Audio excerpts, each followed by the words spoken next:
This is a message to Prime Minister Albanese from an Australian Jew. Mr. Albanese, look after your Jews.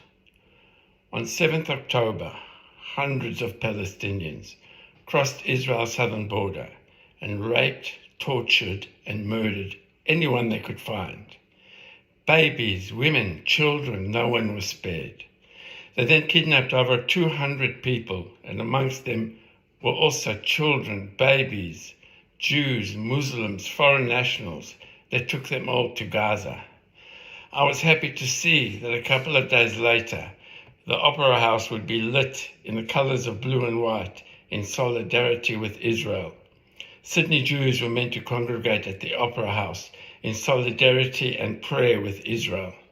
Unfortunately, hundreds of militant Islamists took this opportunity to march to the Opera House, lighting of flares and chanting Nazi-like death threats to Jews. Jews were advised by the police not to approach the Opera House for their safety. At least the police know who they're dealing with. By the way, their slogan, "From the river to the sea, Palestine will be free," means that modern-day Israel and all the Jews should be exterminated, Judenfrei. I wonder how many Australians know this.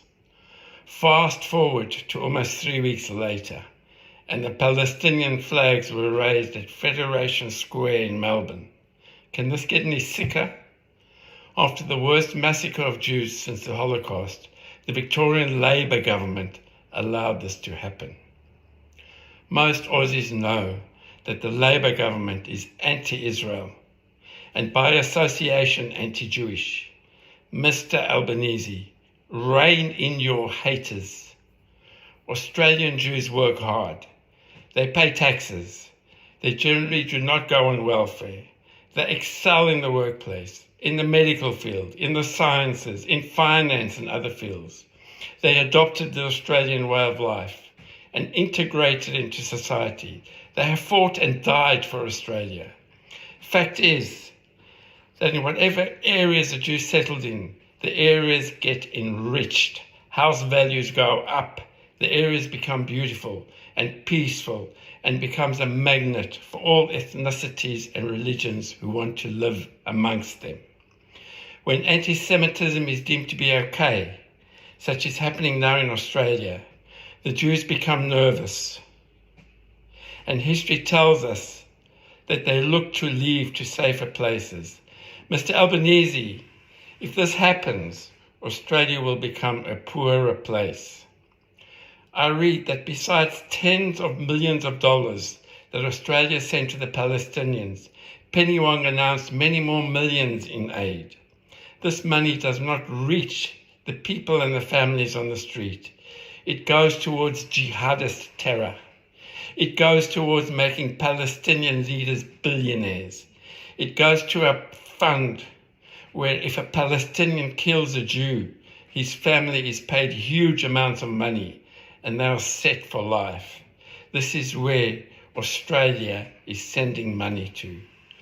Mr. Albanese, this money could be spent in Australia.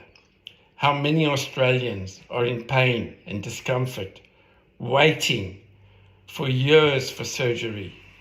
This money that you're sending could be spent on hospitals, operating theatres, and employing many more doctors for Australians. Charity begins at home.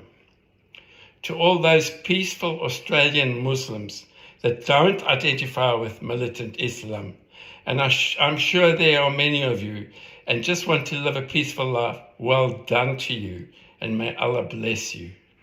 To the rest of the Australian Islamic extremists, I hope that the Australian government and its security agencies clamp down hard on you. There is no place for you in Australia. Thank you.